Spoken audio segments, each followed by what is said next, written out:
Topping today's news, residents in the northern Bahamas getting ready to deal with the impacts of Hurricane Milton. The Attorney General defends the use of plea deals while the opposition wants to see some changes. The Prime Minister names a new senator to replace the outgoing Lightborn, and Bahamas Power and Light gets a new CEO.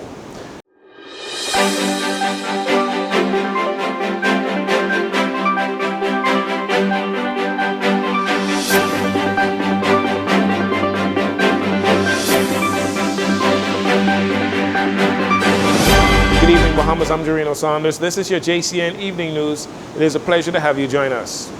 The latest on Hurricane Milton. The rainy weather that we have experienced here in the capital so far is not a part of Hurricane Milton, but a separate system that is moving away from the Bahamas to the northeast. However, Hurricane Milton is indeed a threat to the Bahamas, with a thunderstorm watch in effect for the northern Bahamas, as Milton is now a powerful Category 5 hurricane.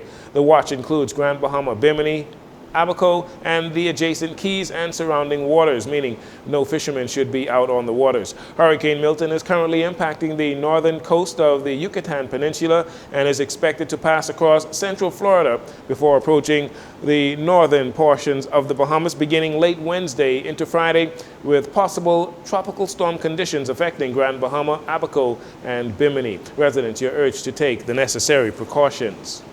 On Monday, Attorney General Ryan Pinder defended the Department of Public Prosecution's use of the plea deal.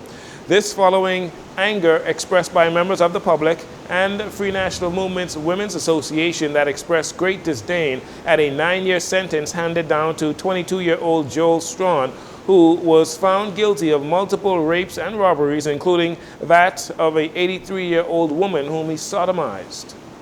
We understand that some recent sentencing has raised concerns, and especially where plea agreements are involved. In fact, although she's not here today, the good senator across the way, I noticed, was in the front page of the paper about a recent plea agreement reached by the government. But having said that, Madam President, I want to reassure the public that when we pursue a plea deal in the courts, it's not about being lenient on the accused. It's about making sure that justice is served in the best way possible, having regard for the facts and circumstances around that particular case. As mentioned, sometimes factors like the availability of witnesses and the strength of the evidence come into play. In one particular case that drew complaints, we faced real challenges as to the quality of the evidence in the matter. And so the choice was made, Madam President. Do you risk not obtaining a conviction because of the quality of the evidence? Or do you negotiate and arrive at a guilty plea and ensure that justice is actually done given the circumstances of that? Attorney General Pinder explained that the standard in a plea agreement usually results in the accused jail time being reduced by 1/3. Mr. Pinder says plea deals are a tool that the Department of Public Prosecutions uses to see that justice is served in instances where a lack of evidence or other circumstances could result in a guilty person escaping justice. He shared the number of cases that were won using plea deals in 2023 and so far in 2024. Securing a plea agreement, especially when the quality of the evidence is questionable or the strength of the case is in doubt, is a successful strategy for disposing of cases and obtaining guilty convictions. For example, I mentioned that in 2023 we disposed of 162 criminal matters in the Supreme Court. Madam President, of that 162, 44 of them were done as a result of a plea agreement with the accused. 44 of those. Now that may have been 44 cases that may have never made it to conviction for one reason or another.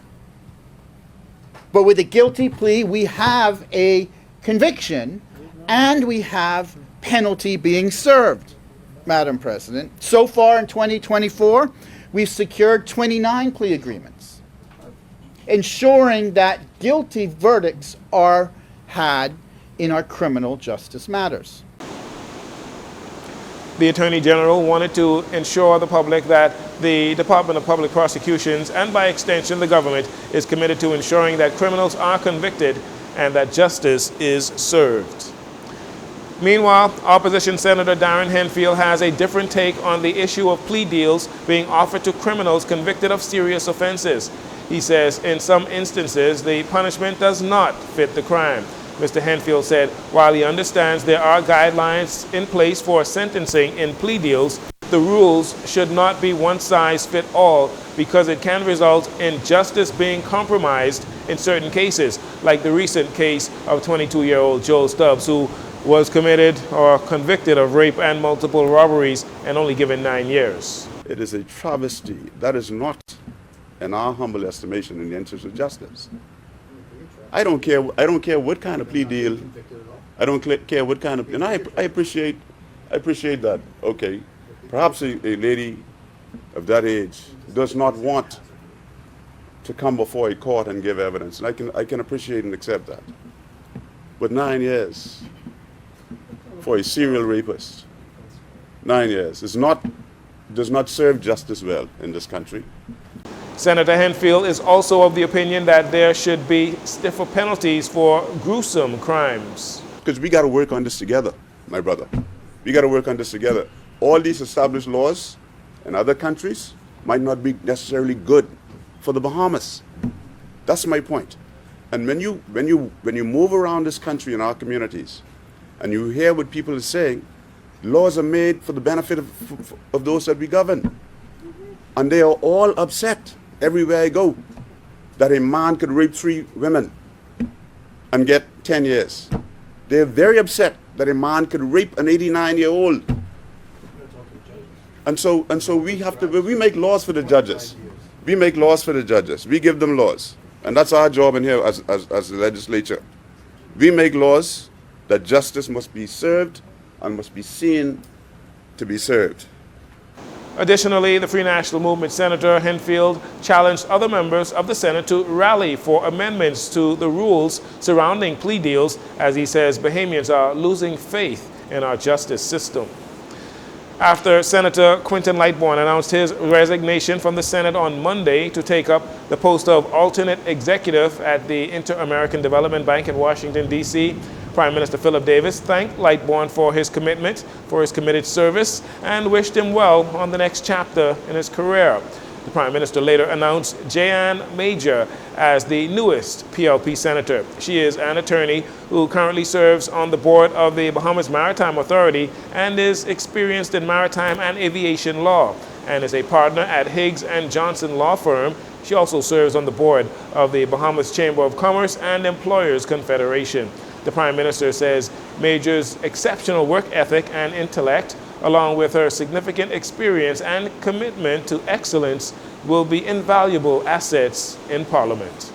And finally, in this segment, as the Davis administration continues to implement its energy reform policy with Pike Corporation and its Bahamian subsidiary, Bahamas Grid, Bahamas Power and Light, BPL, continues to be reshaped. This time from the executive board, as it was revealed on Monday, Chief Executive Officer Chevron Cambridge is set to be replaced after a 2-year stint, having assumed the position in 2022 after serving as the director of IRCA for 5 years. Prior to that, Cambridge spent 25 years with BEC, where he held a number of positions, including Deputy General Manager.